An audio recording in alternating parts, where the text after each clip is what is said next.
Hi guys. आज की class में हम लोग क्लास 11 का एक न्यू चैप्टर जिसका नाम है सेट्स ये शुरू करने वाले हैं। ठीक है, तो ज़रा अपने माइंड पर जोर दीजिए और ये सोचिए कि क्लास 11 से पहले और अपने जन्म के बाद क्या आपने इस नाम को कभी सुना है या फिर नहीं। ठीक है, आई थिंक बहुत सारे स्टूडेंट को ये पता भी होगा कि कहाँ सुना है एंड बहुत सारे स्टूडेंट को नहीं भी। तो इस पूरे चैप्टर को समझने से पहले यानी कि इस पूरे सेट्स को समझने से पहले, ठीक है, इसका कुछ रियल लाइफ एग्जांपल जानते हैं, यानी कि हम कब यूज़ किए हैं इस चीज़ को एंड आफ्टर डेट जब इसको सोल्व करेंगे तो ये उसमें पूरा फीलिंग आएगा। ठीक है ना। तो सपोज़ करते हैं कि आप लोग यार क्लास 11th में हो, ऐसे तो हो ही। ठीक है, क्योंकि अगर आप ये वीडियो देख रहे हो यानी कि आप लोग क्लास 11th में हो। सो एंड ये हम लोग जानते हैं कि NCERT book is the main book. ठीक है, एंड अभी आपके पास कोई भी बुक नहीं है। ठीक है, यानी कि NCERT बुक का कोई भी बुक नहीं है। सो उस चीज़ को लेने के लिए आपको कहाँ जाना पड़ेगा? बुक स्टोर के पास। एंड आप लोग गए और उसके बाद क्या बोलेंगे आप लोग कि अंकल मैं class 11th science math English medium से हूँ और मुझे क्लास 11th NCERT का एक सेट चाहिए, NCERT बुक का एक सेट चाहिए। ठीक है, तो वो अंकल क्या देंगे? एक पूरा सेट दे देंगे निकाल कर, यानी कि उसमें पूरा बुक रहेगा। ठीक है, यानी कि English, Hindi, math, science, physics, chemistry total रहेगा। क्लियर है?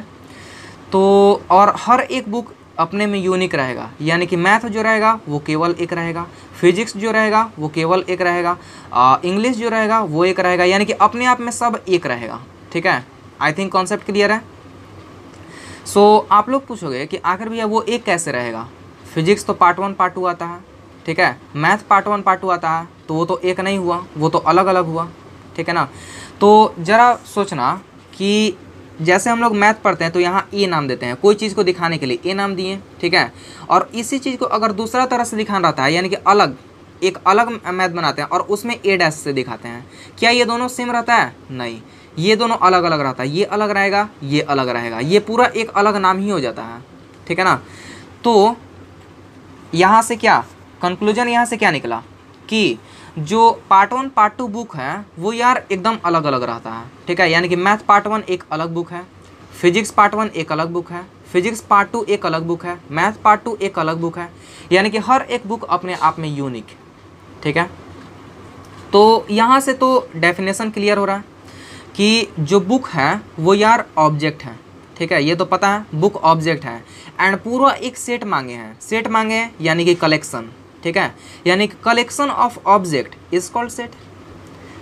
ये डेफिनेशन हो सकता है, बट ये पूरा डेफिनेशन नहीं है, ये आधा है। ठीक है ना, अभी और जोड़ना है। तो पहले इतना लिखते हैं और उसी में ज्वाइंट कर कर कुछ और समझेंगे। ठीक है ना। तो ये रहा सेट्स। सेट्स इसका डेफिनेशन क्या हो जाएगा? Collection of object, collection of objects is called set। ठीक है, चलो यार ये तो समझ गए कि collection of object is called set, but ये आधा है। ठीक है, तो अब ये इसको पूरा कैसे बनाएंगे? तो इसमें लगेगा अ वेल डिफाइंड। ठीक है, तो आप लोग पूछोगे कि अच्छा भैया ये तो समझ गए कि कलेक्शन ऑफ ऑब्जेक्ट तो समझ गए, बट ये वेल डिफाइन क्या है, यानी कि वेल डिफाइन कलेक्शन क्या हो जाएगा? ठीक है ना, ये क्या है? तो देखो इसके लिए इसको समझने से पहले वेल डिफाइन और नॉट वेल डिफाइन ये दोनों को समझते हैं। ठीक है ना। तो वेल डिफाइन क्या होता है? जैसे अगर मैं आपसे कुछ क्वेश्चन करूं तो उसका जो आंसर रहेगा वो आंसर जो यानी कि जो भी उस क्वेश्चन का आंसर रहेगा वो मेरा भी आंसर और आपका आंसर दोनों का मैच करेगा, यानी कि दोनों इक्वल रहेगा। यानी कि वो जो क्वेश्चन रहेगा आप दुनिया में किसी भी आदमी से पूछ लो वो यार इक्वल रहेगा, यानी कि सबका सेम आंसर रहेगा। जैसे वेल डिफाइंड का कुछ एग्जाम्पल समझते हैं। वेल डिफाइंड, ठीक है, वेल डिफाइंड का कुछ एग्जाम्पल समझते हैं। तो जैसे एग्जाम्पल हो जाएगा कि फर्स्ट 5 नेचुरल नंबर्स। तो फर्स्ट 5 नेचुरल नंबर्स हम लोग जानते हैं क्या होता है, 1 से शुरू होता है नेचुरल नंबर एंड फर्स्ट 5 शुरू से लेकर 5 तक, तो 1 2 3 4 5 ये हो जाएगा फर्स्ट फाइव नेचुरल नंबर, ठीक है।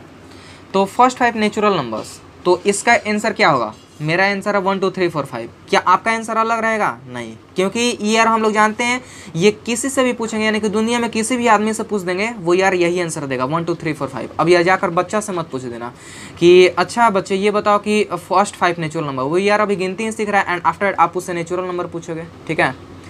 तो फर्स्ट 5 नेचुरल नंबर क्या होगा? 1 2 3 4 एंड 5, ठीक है। तो कुछ मैथ का जो थोड़ा जानकार है उनसे जाकर पूछना, वो यार यही आंसर देगा कि फर्स्ट 5 नेचुरल नंबर इज़ 1 2 3 4 5, ठीक है। तो ये यार पूरा दुनिया में सत्य है, ठीक है, यानी कि ट्रू है। कुछ और एग्जाम्पल, द कलेक्शन ऑफ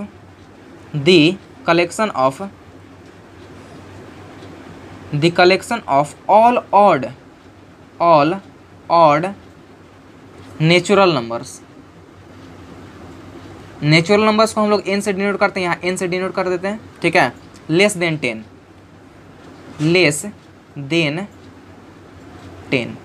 ठीक है। तो इसमें 3 पार्ट बन रहा है, पहला ऑड, दूसरा नेचुरल नंबर एंड तीसरा बन रहा है लेस देन 10। क्लियर? यानी कि a collection of all odd natural number कहाँ शुरू होता है? 1 2 3 4 5 ऐसे, ठीक है। बोल रहा ऑड यानी कि 1 2 नहीं होगा क्योंकि इवन है, 1 3 5 7 ऐसे जाएगा। और बोल रहा है 10 से छोटा यानी कि 1 3 5 7 9, बस यहीं तक, ठीक है। फिर 11 करेंगे वो तो यार 10 से बड़ा हो जा रहा है, तो वही इसका आंसर नहीं होगा। तो इसका क्या आंसर होगा? 1 3 5 7 एंड 9। तो ये मेरा आंसर हुआ। अब यार आप लोग का आंसर क्या होगा? आप लोग का भी यही आंसर आएगा। आप लोग क्या बोलोगे? 1 3 5 7 9, बस यही आंसर, ठीक है। यानी कि जो मेरा आंसर मैच कर रहा है वो आपका भी आंसर, वो यार पूरे दुनिया में आंसर सही होगा, ठीक है। कुछ और एग्जाम्पल समझते हैं। ये हो जाएगा द कलेक्शन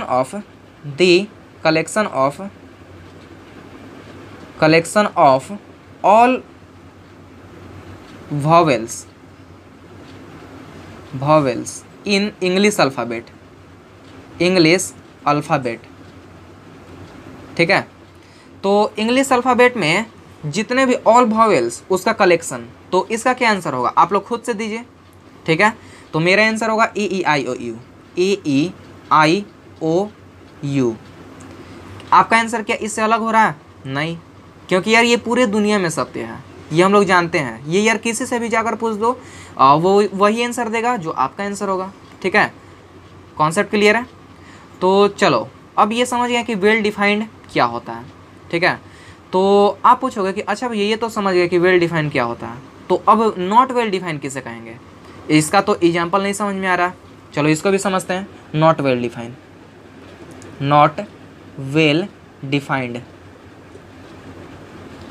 डिफाइंड का क्या एग्जाम्पल होगा?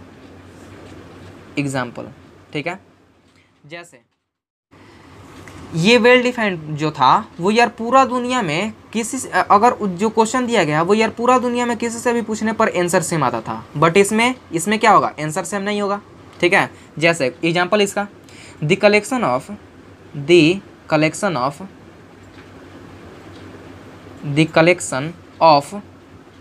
Most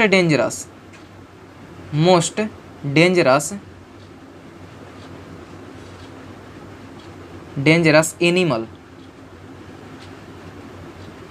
animal of the world, ठीक है। तो आई थिंक क्या आंसर होगा इसका? जो मेरा आंसर होगा क्या आप लोगों से मैच करेगा? नहीं, शायद मुझे दुनिया का सबसे डेंजरस एनिमल लगता हो लायन, ठीक है, तो आपको लगता हो टाइगर, ठीक है। यानी कि अब दुनिया में किसी से भी जाकर पूछ लो आंसर मैच नहीं होगा, ठीक है ना। किसी का भी आंसर मैच नहीं होगा। आई थिंक किसी का मैच हो जाएगा, बट वो यार एक्सेप्शनल होता है, ठीक है। तो ये यार सबका आंसर सेम नहीं होने वाला है, तो ये क्या होगा? नॉट वेल डिफाइन होगा। क्लियर है? कुछ और example, the collection of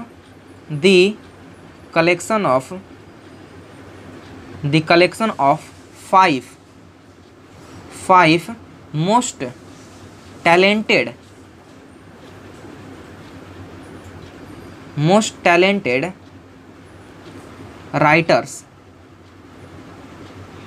writers in India.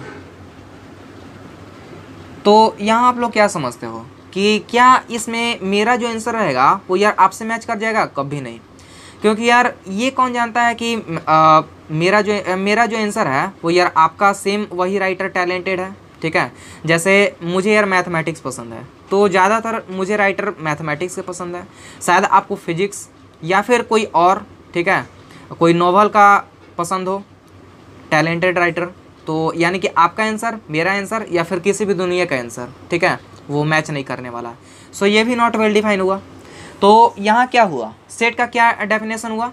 A well define collection of object is called set. अब यार समझ गए हो कि वेल डिफाइन कलेक्शन क्या होता है। ठीक है, अब यार हमें कुछ समझ में आने लगा है कि सेट क्या होता है। ठीक है, इसका कुछ रियल लाइफ एग्जांपल भी समझे, कुछ मैथमेटिक्स द्वारा भी एग्जांपल समझे। अब थोड़ा माइंड में इंटर करने लगा है कि सेट क्या होता है। अब इतना चीज़ तो पढ़ चुके हैं, अब यार इसको डिनोट किस तरह से करते हैं। ठीक है, यानी कि मैथमेटिक्स में हर चीज़ को दिखाते हैं किसी चीज़ से, तो इसको भी आखिर किस तरह से डिनोट करते हैं। ठीक है, तो इसको करेंगे डिनोट, जैसे यहाँ करते हैं। ठीक है, इसको हटा देते हैं। अब देखो यार, यहाँ सेट को किस तरह से डिनोट करेंगे? सेट को डिनोट करेंगे, सेट इज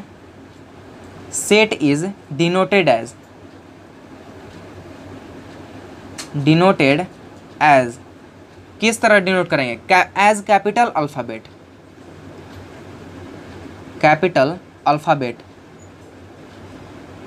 ठीक है, कैपिटल अल्फ़ाबेट, यानी कि जैसे ए इज इक्वल टू, जैसे ये एक फर्स्ट 5 नेचुरल नंबर्स है। ठीक है, तो ये है 1 2 3 4 एंड 5, इतना है। ठीक है, तो कैपिटल अल्फ़ाबेट से दिखाते हैं, यानी कि ये हो जाएगा A is equal to capital alphabet कुछ भी, ए हो जाएगा, बी हो जाएगा, सी हो जाएगा, डी हो जाएगा, कुछ भी। ठीक है, वो कैपिटल होना चाहिए। क्लियर है? जैसे ये है the collection of all vowels in English alphabet, तो ये क्या है? A I O U, A E I O and you.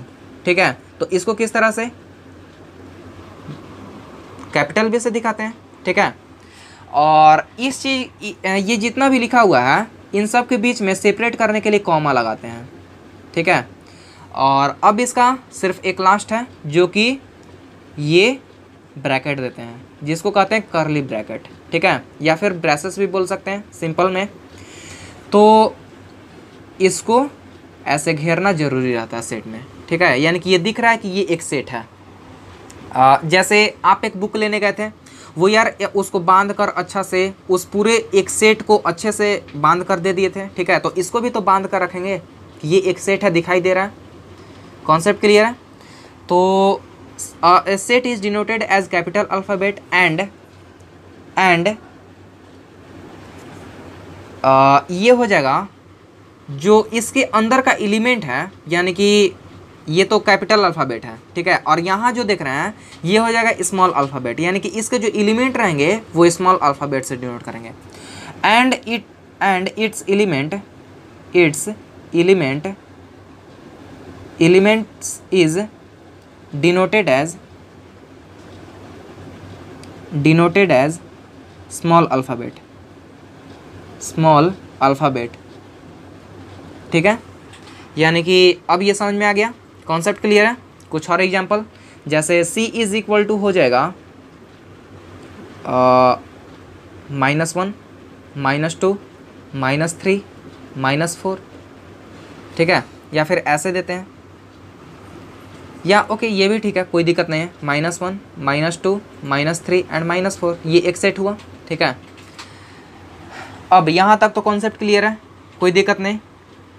अब इसमें जो आप एक्सरसाइज 1.1 करेंगे तो उसमें कुछ पहचानने का नियम आएगा। जैसे ये जो 2 रहेगा वो किस सेट में अवेलेबल है, ये पूछेगा वो क्वेश्चन। या फिर ये जो O है ये किस सेट में है, ऐसे पूछ सकता है। ठीक है, तो उसको किस तरह दिखाएंगे? तो उस यानी कि अब इसको पहचानना है कि ये जो O है वो किस सेट में है। ये जो -3 है वो किस सेट में है ये दिखाना है। तो इसको दिखाने के लिए एक ग्रीक वर्ड है, ग्रीक वर्ड जिसका नाम है इप्साइलन। इप्साइलन, ठीक है, इसको इस द्वारा दिखाते हैं।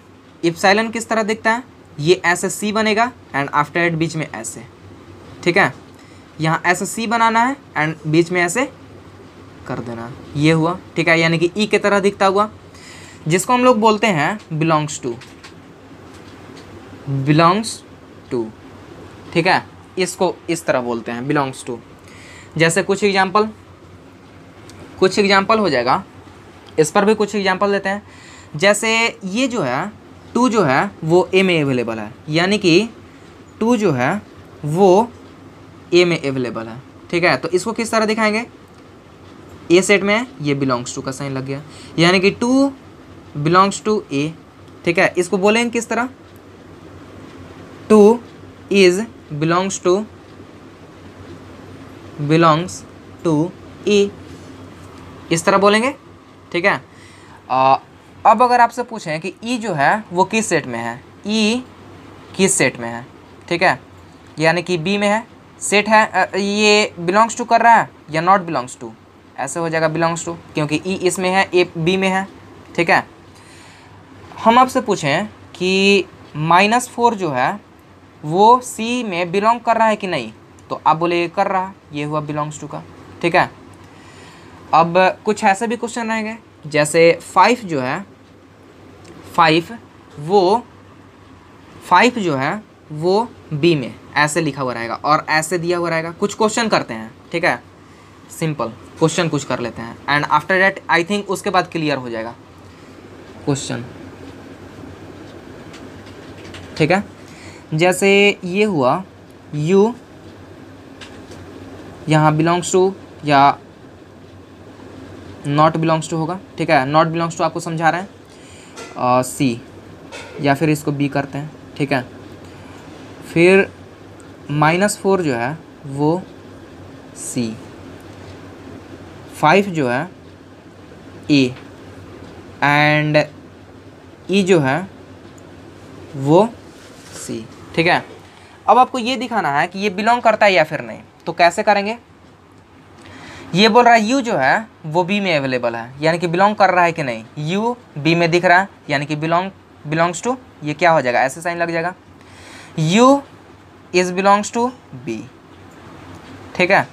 -4 जो है वो सी में बिलोंग कर रहा है कि नहीं, तो -4 सी में बिलोंग कर रहा, बिलोंग्स टू हो गया। 5 जो है वो ए में बिलोंग कर रहा है कि नहीं, 5 ए में, ठीक है, 5 ए में है, यानी कि बिलोंग कर रहा। ये बोल रहा ई जो है, ई वो सी में है कि नहीं, सेट सी में नहीं है, सी में तो -1 -2 -3 -4 है, तो इसमें ई कहाँ से आया, यानी कि ये नॉट बिलोंग्स टू कैसे दिखाते हैं, ये ऐसे करेंगे, ये ऐसे ही रहेगा, और नॉट बिलोंग्स टू यानी कि नहीं है तो क्या करते हैं, काट देते हैं, ठीक है। कोई आप एक पूरा फेयर लिखें और यार वो मिलता जुलता नहीं है कोई चैप्टर्स या फिर कुछ, तो उसको क्या करते हैं, या तो फाड़ देते हैं या फिर पूरा काट देते हैं, यानी कि ये क्या हुआ, नहीं है, इसमें नहीं है यानी कि नॉट बिलोंग्स टू, ठीक है। कॉन्सेप्ट क्लियर है, आई थिंक जितना समझा है वो सब यार आपको समझ में आया होगा। अब यार अब करना इसके आगे जो टॉपिक है वो आएगा रिप्रेजेंटेशन ऑफ सेट्स, तो अब उसको समझते हैं। अब यह सेट को रिप्रेजेंट कैसे करते हैं, तो इस चीज़ को समझने से पहले क्या करते हैं कि हम लोग कुछ अपने बचपन की यादों को ताज़ा कर लेते हैं, ठीक है। जैसे हम लोग जितने भी बचपन में मैथमेटिक्स पढ़े हैं उस चीज़ को ये ताज़ा कर लेते हैं, ठीक है। जैसे natural number, whole number, prime number, rational number, ये सब तो आई थिंक जानते होंगे, ठीक है। तो यहाँ क्या हो जाएगा, पहला हो जाएगा नेचुरल नंबर।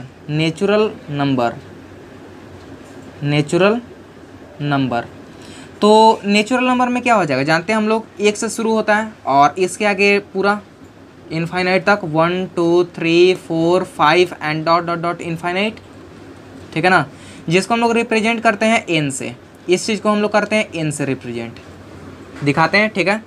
सेकंड नंबर हुआ whole number. What is whole number, whole number. तो होल नंबर में क्या होता है, नेचुरल नंबर ही रहता है, बस इसमें एक चीज़ ऐड हो जाता है, 3 4 5 6 and dot dot dot infinite. ठीक है, तो यहाँ हम लोग देख रहे हैं कि होल नंबर यानी कि ये तो नेचुरल नंबर ही है, इसके साथ सिर्फ एक चीज़ हो जाएगा, होल। ये अपने नाम पर ही गया, होल इट मीन्स क्या होता है, जैसे हम लोग माउस को देखते हैं वो कहाँ रहता है, होल। ठीक है, यानी कि बिल में, तो ये हुआ एक जीरो इसमें ऐड हो जाएगा। ठीक है, कॉन्सेप्ट क्लियर है। Number third, what is integers.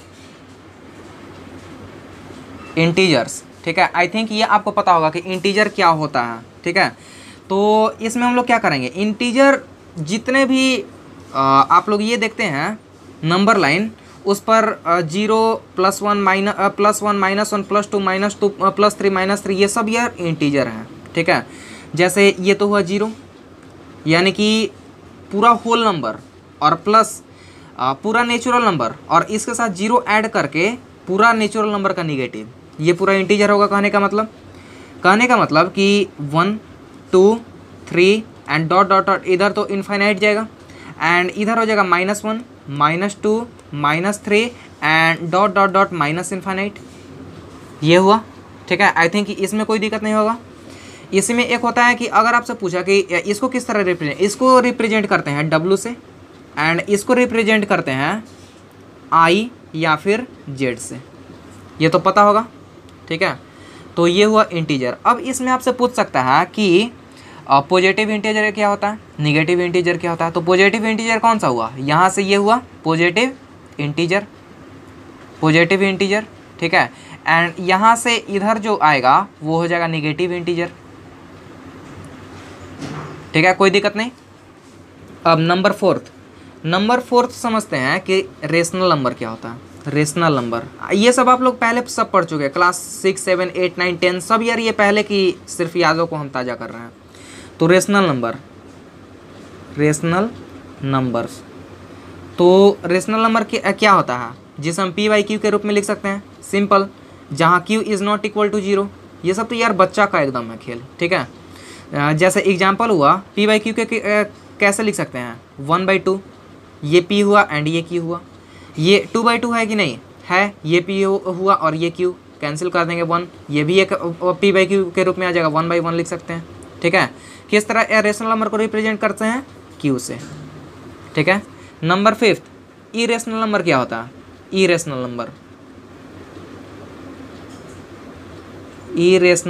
Numbers क्या होता है। तो इरेशनल नंबर जैसे वो रेशनल नंबर नहीं होना चाहिए, P/Q के रूप में नहीं होना चाहिए। ठीक है, जहाँ Q इज़ इक्वल टू 0 ये तो अलग हुआ, अब P/Q के रूप में। ठीक है, P/Q के रूप में हो या फिर नहीं हो, यहाँ Q is not equal to 0, वो यार इस चीज़ को फॉलो नहीं करेगा, इस रूल को। जैसे √3 √5, आई थिंक ये चीज़ आप लोग को आता होगा। नंबर 6, प्राइम नंबर किसको कहते हैं, प्राइम नंबर जो खुद कटे। ठीक है, यानी कि अपने अंक से और एक से, इसके अलावा किसी से भी नहीं कटे। ठीक है, जैसे हुआ कि 2 3 5 7 हुआ ना, ये जो 2 है वो खुद से ही कटेगा, यानी कि 2 से ही कटेगा और 1 से कटेगा, इसके अलावा किसी से नहीं। ये जो 3 है वो खुद से, यानी कि 3 से ही कटेगा और 1 से कटेगा, इसके अलावा किसी से नहीं। 5 भी वही है, 7 भी वही है, और डॉट डॉट डॉट कर सकते हैं आप लोग। ठीक है, इसमें एक फैक्ट है कि ये जो प्राइम नंबर होता है, इसमें ये जो 2 देख रहे हैं ना, ये इवन है, इवन नंबर, और ये इवन नंबर जो है ये सिर्फ 2 ही आएगा, और इसके बाद जो आने वाला है वो सब यार ऑड नंबर आएगा। ठीक है, ऑड नंबर, ये फैक्ट है। शायद आपसे क्वेश्चन पूछ सकता है इस पर, शायद आएगा क्वेश्चन। ठीक है, आई थिंक NCERT में हो या ना हो, RD शर्मा में शायद हो। ठीक है, तो क्लियर है यहाँ तक। अब प्राइम नंबर क्लियर है। नंबर 7 जान लेते हैं कि रियल नंबर क्या होता है। रियल नंबर, इसको सिंपल शब्द में अगर कहें तो जितना भी आप नंबर, यानी कि पूरे दुनिया का नंबर आप मिला दीजिए, वो हो जाएगा रियल नंबर। ठीक है, इसको कहेंगे हम रियल नंबर। ये सब जितने भी नंबर पड़े हैं ना, ये सब हो जाएगा रियल नंबर। क्लियर है, जिसको हम लोग रिप्रेजेंट करते हैं R से। कोई दिक्कत नहीं, यहाँ तक तो कोई दिक्कत नहीं है। चलो यार, यहाँ तक तो समझ चुके हैं, कुछ बचपन की याद भी ताज़ा कर ली हैं। अब कुछ और चीज़ यहाँ सीख लेते हैं, जैसे कि कुछ हम लोग को इसमें सिंबल मिलने वाला है, ठीक है, जो थोड़ा डरावना टाइप का होता है। हालांकि उतना भी अभी डरावना नहीं आने वाला है, ठीक है। जैसे गोस्ट फिल्म देखते हैं तो उसमें यह डर जाते हैं, इसको भी आप लोग देख कर डर सकते हैं, क्योंकि यार ये आप लोग शुरू बार बना रहे हैं। कभी आप लोग सेट नहीं पढ़े हैं, क्लास 10 में नहीं, 9 में नहीं, 8 में नहीं, सेट का जिक्र ही नहीं हुआ है कहीं। सो थोड़ा आपको लग सकता है फीलिंग थोड़ा अजब टाइप का आएगा, बट यार बहुत ही सिंपल है, ठीक है। ये शुरू है एकदम बहुत ही सिंपल, जो कि आप लोग जानते होंगे। एंड अब इसके बाद जो होगा, यानी कि शायद एक्सरसाइज 1.2 एनसीईआरटी का या फिर 1.3, इसमें जो आपको सिंबल दिखने को मिलेगा वो यार थोड़ा डरावना टाइप का होगा, ठीक है, बट डरना नहीं है। अब यहाँ देखो, ये तो जानते हैं ये क्या है, implies date. Implies date, implies date इसको कहते हैं, ठीक है। ये सब जानते हैं, ये सब जाना हुआ ही चीज़ बता रहे हैं। इसको क्या कहते हैं, इस चीज़ को जानते हैं, implies and implies date. Implies and implies date, यहाँ इम्प्लाई कर देते हैं, ठीक है, imply and implies date. Clear है। इसको क्या कहते हैं पता है, इसको क्या कहते हैं, less than. Less than, less than कहते हैं, यानी कि ये जो इधर वाला है ये छोटा, ठीक है ना, यानी कि ये स्पेस जो है ये छोटा, और यहाँ जो स्पेस है वो बड़ा दिख रहा है, ठीक है। ये जिस तरफ घुमा हुआ रहेगा, अगर आपको इधर का पता लगाना है, यानी कि ये छोटा है तो ये क्या होगा, छोटा, लेस देन। ये सब तो यार थोड़ा सा अपना कॉमन सेंस सिर्फ लगाना है। ग्रेटर देन क्या होगा, इसका सिंबल ग्रेटर देन का ये हो जाएगा, ऐसे हो जाएगा, ठीक है। ये किसका सिंबल होता है, is equal to, is equal to. ये तो यार 1 2 से ही कर रहे हैं, इज इक्वल टू, ठीक है। अभी थोड़ा देर पहले ही बोलते कि सिर्फ अभी बचपन की यादों को ताज़ा कर रहे हैं। And after that representation of set जब पढ़ेंगे वो यार आपको पूरा समझ में आएगा, ठीक है। अब देखो यार, शायद ये आप लोग देखे हो या फिर नहीं देखो। आई थिंक क्लास 10 में तो अगर आप लोग आर डी शर्मा सॉल्व किए होंगे तो देखे होंगे, ठीक है। इसको क्या कहते हैं, इसको कहते हैं हम लोग फॉर ऑल। फॉर ऑल, अगर आपको कहीं भी ये लगे कि फॉर ऑल लिखना है या फिर वहाँ फॉर ऑल लगाना है, ठीक है ना, तो यहाँ क्या हो जाएगा, बस इसका साइन दे देना है, ठीक है। ये सिंबल हो गया। तो जैसे हुआ कि n जो है, n एक नंबर है, ठीक है, वो बिलोंग्स करा है n से, ठीक है। और फॉर ऑल या फिर n is equal to x is equal to जितना भी दिया हुआ, x इज इक्वल टू जितना भी दिया हुआ, फिर उसके बाद अगर लगाना हो फॉर ऑल, यहाँ लगाएंगे for all x belongs to n, ठीक है। यानी कि फॉर ऑल जो है x belongs to n। Clear है, ये सिंबल है फॉर ऑल का, ठीक है ना। अब जो कि बहुत ही इंपॉर्टेंट सिंबल, इसको कहते हैं, ऐसा अगर दिया रहा है कीबोर्ड में भी आप लोग ऐसा बहुत सारा टाइप करते होंगे, ये जो रहेगा इसको कहते हैं हम लोग सच डैट। सच डैट, ठीक है। तो सच डैट ये हुआ, ठीक है।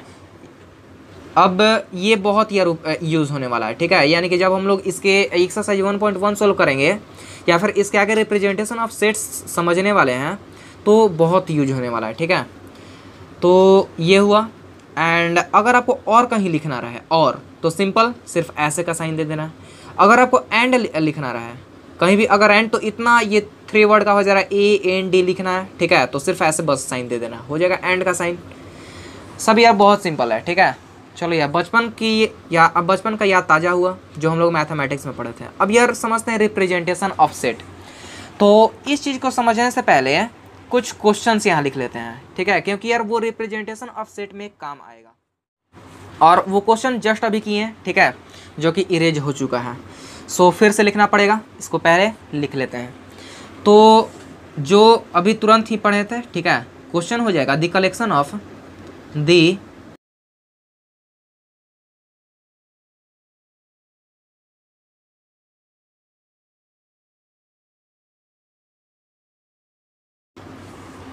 ठीक है, यहाँ तक तो कोई दिक्कत नहीं।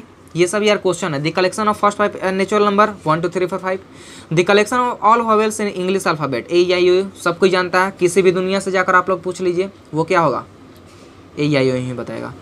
ये एक क्वेश्चन है। द सेट ऑफ, ये शायद इसके पीछे वाले एग्जाम्पल में नहीं दिए थे बट यहाँ देखते हैं।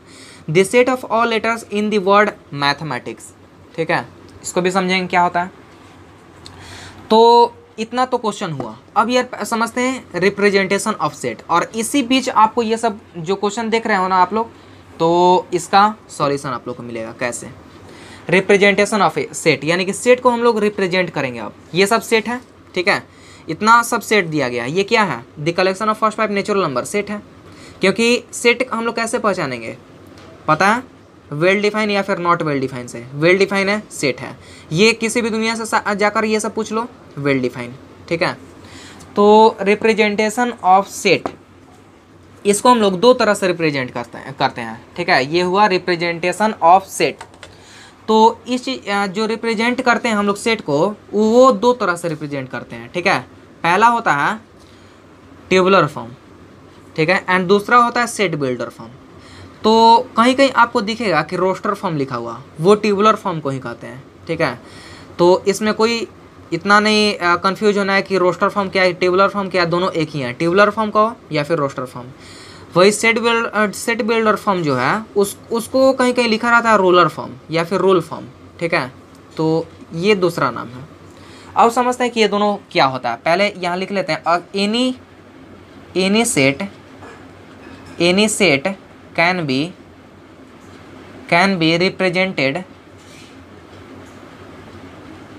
represented in two forms, ठीक है। पहला होता है टेबुलर फॉर्म,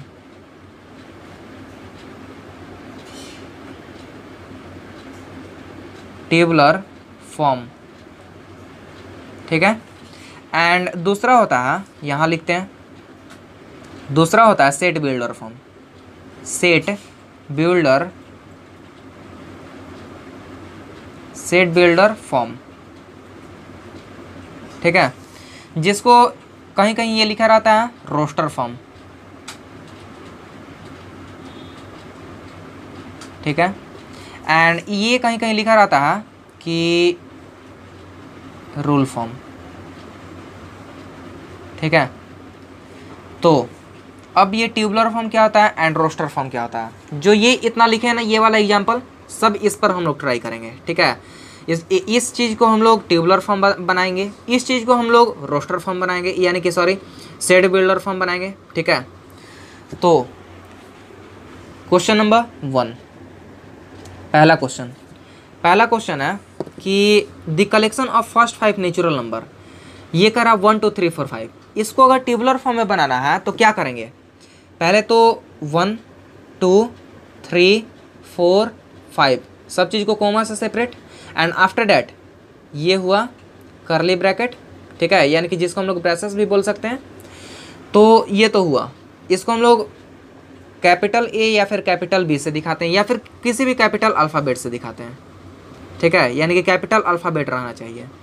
बस यही हुआ टेबुलर फॉर्म, बस इसको रिप्रेजेंट कर देना है इस तरह से, ये हुआ टेबुलर फॉर्म, ठीक है, कोई दिक्कत नहीं। इसको कैसे रिप्रेजेंट करेंगे, the collection of all vowels in English alphabet, ये ए ई आई ओ यू, ये इसको कैसे करेंगे, सिंपल है यार, ये क्या हो जाएगा, दूसरा है ए E I O and you, क्या करेंगे ब्रेसेस, एंड कुछ इसको मान लेंगे बिग, ये क्या हुआ capital B is equal to इतना, बस एकदम यार ये सब चुटकियों का खेल है, ठीक है ना। सिर्फ यार अगर आप लोग माइंड लगाकर एंड कॉन्सेंट्रेट होकर ये सब समझते हो तो यार क्या कहें, बहुत एकदम चुटकी का खेल बनेगा, ठीक है ना। नंबर 3 ये कह रहा है कि a set of letters, all letters in the word mathematics, ठीक है। तो मैथमेटिक्स कह रहा है, ठीक है। तो मैथमेटिक्स इसमें क्या होगा कि जो भी रिपीट हो रहा है, ठीक है, यानी कि जैसे M A T H E, यहाँ तो कोई रिपीट नहीं हो रहा है,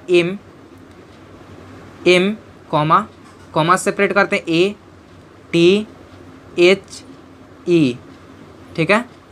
फिर एम तो यहाँ दिया हुआ, एम तो रिपीट हो रहा, ए यहाँ रिपीट हो रहा, टी यहाँ रिपीट हो रहा, I C S, I C and S, ठीक है। ये हुआ, कोई भी वर्ड जो है वो रिपीट नहीं होगा। जैसे हम यार आपको एग्जांपल दिया था, रियल लाइफ एग्जांपल, कि आप जाओगे अंकल से मांगोगे वही एनसीईआरटी बुक, तो वो आपको क्या देंगे, हर बुक एक यूनिक रहेगा। यूनिक रहेगा इट मीन्स हर वर्ड एक यूनिक रहेगा, यहाँ हर जो लेटर्स रहेगा वो सब यूनिक रहेगा, ठीक है। ये यूनिक है, वर्ड नहीं है। ये जो आप देख रहे हैं MATH, हर अल्फ़ाबेट एक यूनिक रहेगा, ठीक है। तो यूनिक यानी कि वहाँ भी यूनिक मिला था, हर एक बुक यूनिक मिला था, यहाँ भी वही चीज़ है। इसको करेंगे ब्रेसेस, ठीक है, ब्रेसेस से बंद करेंगे एंड आफ्टर डैट सी इसको मान लेते हैं, ठीक है, कोई दिक्कत नहीं। थोड़ा सा इसमें कुछ और चीज़ समझते हैं। जैसे इसको हम लोग लिख सकते हैं कि इधर उधर कुछ भी लिख सकते हैं, बात वही रहता है, ठीक है। जैसे यहाँ लिख दिए 4 3 5 2 एंड 1, दोनों इक्वल ही हैं, दोनों में कोई चेंज नहीं है, ठीक है।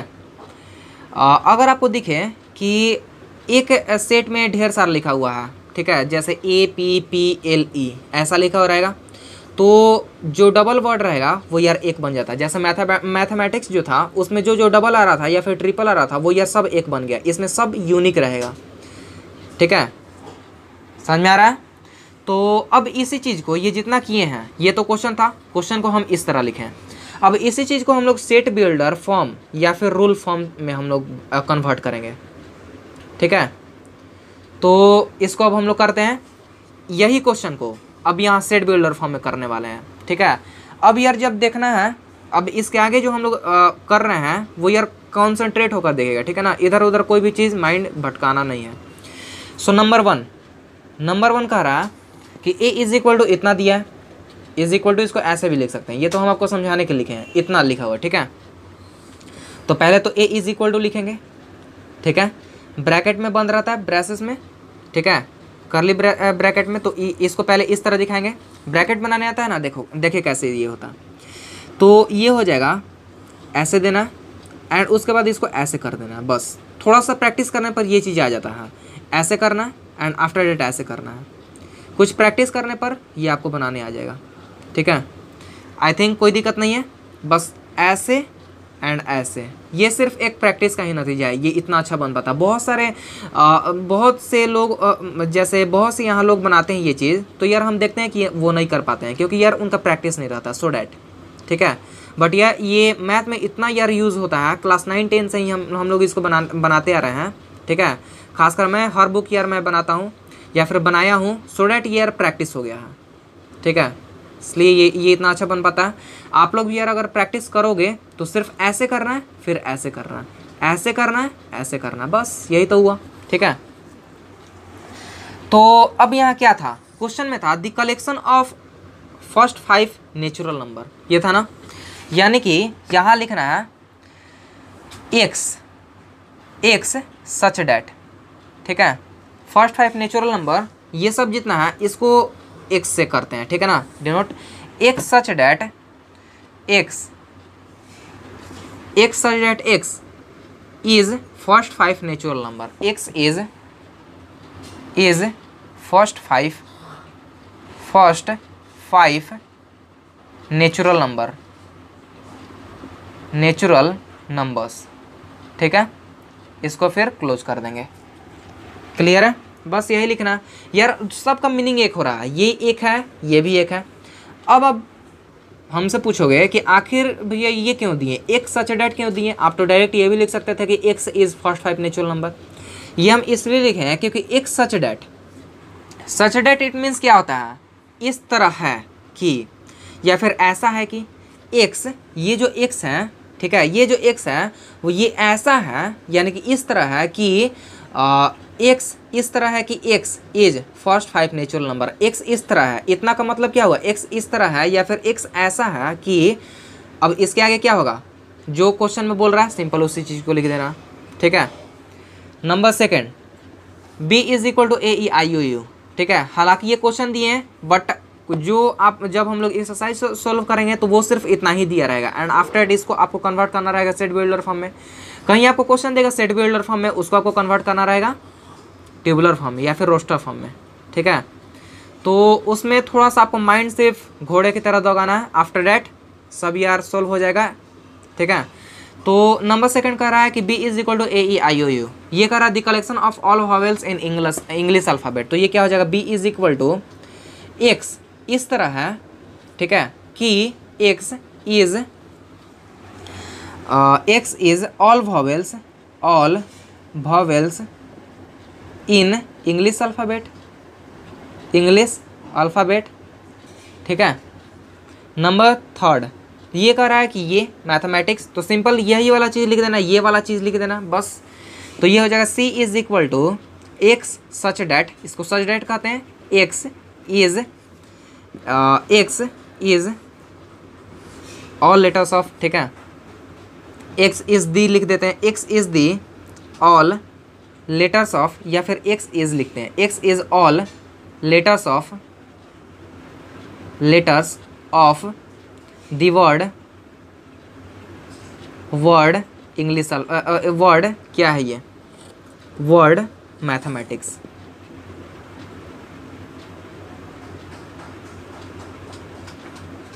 ठीक है। बस यही हुआ, क्लियर है।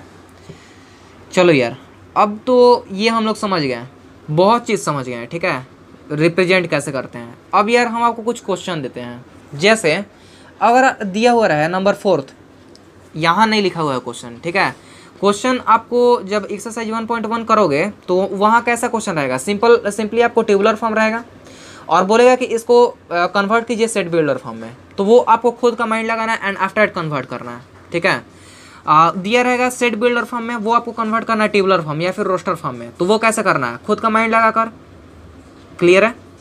क्वेश्चन में कुछ ऐसे भी क्वेश्चन रहेंगे जो हम शुरू में पढ़े थे, belongs to, not belongs to, वो भी क्वेश्चन रहेंगे, ठीक है। तो यार बहुत सिंपल क्वेश्चन है उसमें, एक्सरसाइज 1.1 में NCERT बुक का, ठीक है। तो number 4 D is equal to ये देते हैं कि 2, 4, 6, 8 एंड डॉट इनफाइनाइट, ठीक है। And E is equal to 5वां दे देते हैं, वो यार खुद से सॉल्व कीजिए इसको। तो E इज इक्वल टू ऐसा है 1 एंड 2, सिर्फ इतना ही, ठीक है। अब इसको कैसे करेंगे, तो इसको कर सकते हैं, D बोल रहा है, यहाँ करते हैं, ठीक है। D ये क्या हो जाएगा, देखो यार, ये D इज इक्वल टू ये कह रहा है कि 2, 4, 6, 8 एंड इनफाइनाइट, ठीक है। तो ये हो जाएगा D is equal to X such that X is, यहाँ आप दिख रहा है कि 2, 4, 6, 8 क्या है, 2 even number, 4 even number, 6 even number, 8 even number and infinite, जैसे ही चल रहा है इनफाइनाइट तक जाने के लिए कह रहा है, ठीक है। यानी कि इसके आगे जितने भी नंबर है, तो ये क्या हो जाएगा, X इज इवन नंबर, इसको ऐसे भी लिख सकते हैं, is equal to X such that X belongs to even number. अगर आपको इज लिखने में परेशानी हो रहा है तो सिंपल बिलोंग्स टू, ठीक है। बिलोंग्स टू इट मीन्स ये X जो है वो इवन नंबर में बिलोंग्स कर रहा है, ठीक है, कोई दिक्कत नहीं यार। हर कोई का अलग अलग तरीका रहेगा अपना लिखने का, ठीक है, वो यार अपने माइंड से ही सोचना है। ये कह रहा है कि 1, 2 सिर्फ इतना ही दिया सेट में, वो अब कैसे करेंगे, तो E इज इक्वल टू खुद से सोचना है कि 1, 2। अब यार इसको किस तरह करें, इसको ऐसे भी कर सकते हैं कि X such that X is natural number या फिर X बिलोंग्स टू N, ठीक है। जहाँ 1, 2 है, ठीक है, तो ये हो जाएगा N जो होगा वो लेस देन और इज इक्वल टू 2 रहेगा, ऐसा भी हम लोग लिख सकते हैं। तो ये हो जाएगा X such that X is natural number N से रिप्रेजेंट कर दे रहे हैं, ठीक है। फॉर ऑल N जो होगा वो लेस इज इक्वल टू, या फिर इसको ऐसे भी लिख सकते हैं, देखो यार ये 1 2 है ना, यानी कि 1 2 जो नेचुरल नंबर रहेगा वो यार 2 से छोटा है, यानी कि 2 से छोटा है या फिर 2 के इक्वल है, ठीक है। तो ये n है, n जो है वो 2 के इक्वल है या फिर 2 से छोटा है, तो n जो है वो 2 के इक्वल है या फिर 2 से छोटा है, ऐसा भी लिख सकते हैं। तो बस ये हुआ, ठीक है, कोई दिक्कत नहीं। तो इसको ये बस यही है यार, रिप्रेजेंटेशन ऑफ सेट्स, ठीक है, कोई दिक्कत नहीं। तो बस यही हुआ एक्सरसाइज 1.1 का बेसिक थ्योरी, ठीक है, बस इतना ही था। तो अब जो इसके आगे वाला क्लास करेंगे, यानी कि इसके आगे वाला जो वीडियो रहेगा वो रहेगा एक्सरसाइज 1.1 के ऊपर, ठीक है, यानी कि 1.1 को हम लोग सोल्व करेंगे एंड आफ्टर दैट फिर बेसिक थ्योरी आएगा किसका, 1.2 का, ठीक है। एंड कोई दिक्कत नहीं है, ठीक है।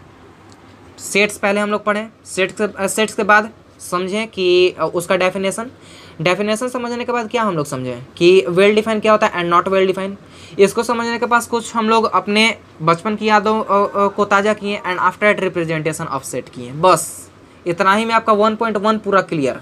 अब आप लोग जाइए एंड जाने के बाद पूरे एक्सरसाइज 1.1 को सोल्व करके देखो, ठीक है ना, क्या होता है, क्या आपको उसमें आता है या फिर नहीं आता है, ठीक है, जितना हम आपको समझाएं। तो बस यहीं तक रहने देते हैं एंड आई थिंक जितना समझाएं कॉन्सेप्ट क्लियर होगा। बाय।